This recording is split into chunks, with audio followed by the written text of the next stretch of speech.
If you were paying attention during last year's World Cup downhill season, there are all sorts of hints that SRAM and RockShox are working on something new. There are forks with strange bulges. There are wireless electronic drivetrains popping up here and there. Even a couple little teasers that there might be something different going on with the shocks. Well now, just a couple months away from the first stop of the 2027 season in South Korea, all the details have been revealed. And there is a new Boxer, and there's a new Vivid Coil shock, and there is a XXDH wireless drivetrain. They're all right here on this Mondraker Summum.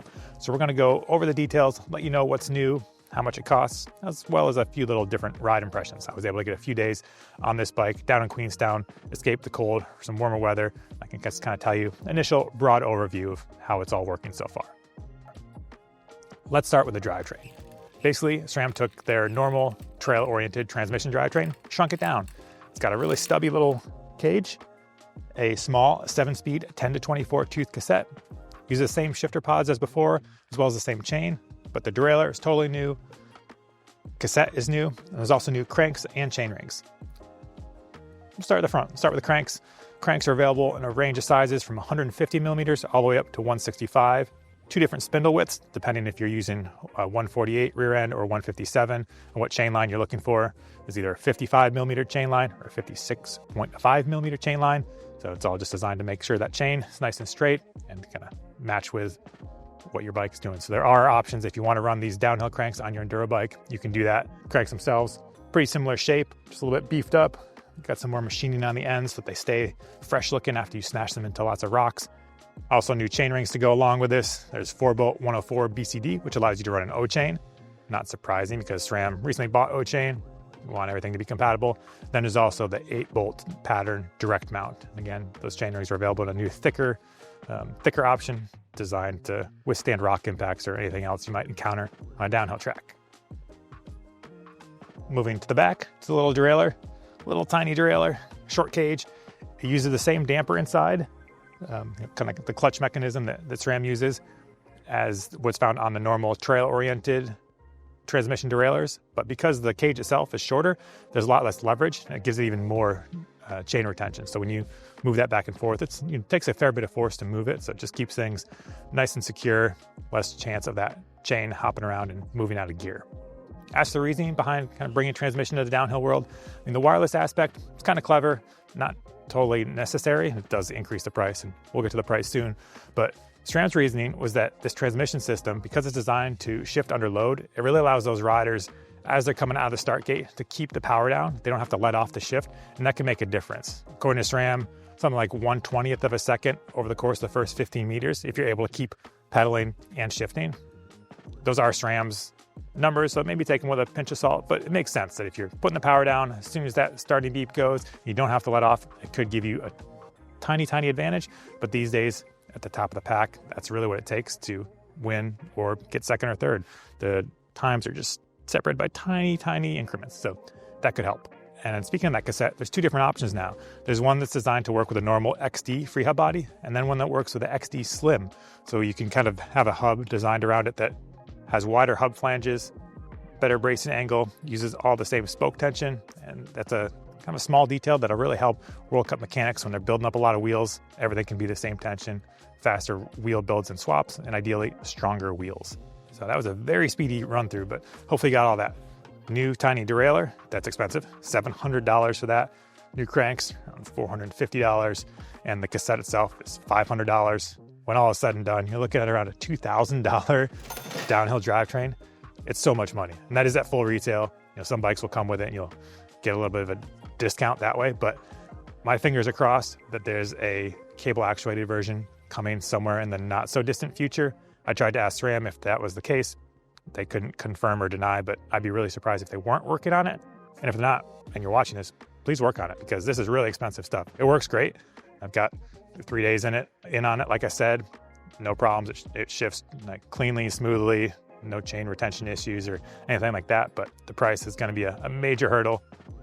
But it is the top tier XX level stuff. So hopefully we see trickle down happen sooner than later. That's the drivetrain. Now let's move to the front of the bike. This fork. You probably saw the bulges that I was talking about last year. They're on the air spring side of the fork. It's a little section that sticks out. There's speculation that maybe it was something that allowed the fork to be tuned. You could put some spacers or some kind of bottom out resistance. It's not any of that. It's basically an addition. It's kind of like an ADU that they added on to the fork lowers. They're calling it Linear XL technology. It's basically an air annex. That's RockShox's term, an air annex. So it's just a little rectangular portion of the fork lower that's bumped out a bit. And what that does, it allows for there to be the same amount of air volume on the air spring side and the damper side. The benefit of that is you get a more linear air spring curve. That means that when the fork is deeper in the travel, you don't get a sudden ramp up that's caused by the air trapped in the lowers. You can still tune the progressiveness of the fork. You can make it as progressive as you want with tokens, the same plastic tokens that go in the top. But this just means that there's a non-tunable aspect of the previous fork's performance has been removed. So the goal is that riders can fine-tune things and adjust them on their own terms rather than having the fork dictate what the end of the stroke feels like. I know the cap on it looks like it should come off. You can play around with things in there, but if you took it off, all you would see is the bottom out bumper. There's really nothing there. It's just kind of a manufacturing thing. So it is a removable cap, but that's nothing to do with tuning the fork. There's also some other technology hidden in this fork, starting right about here. SRAM's calling it their butter wagon technology, which makes my eyes roll around in my head because, I don't know, it's one of those, definitely seems like a marketing term, but the concept is pretty clever.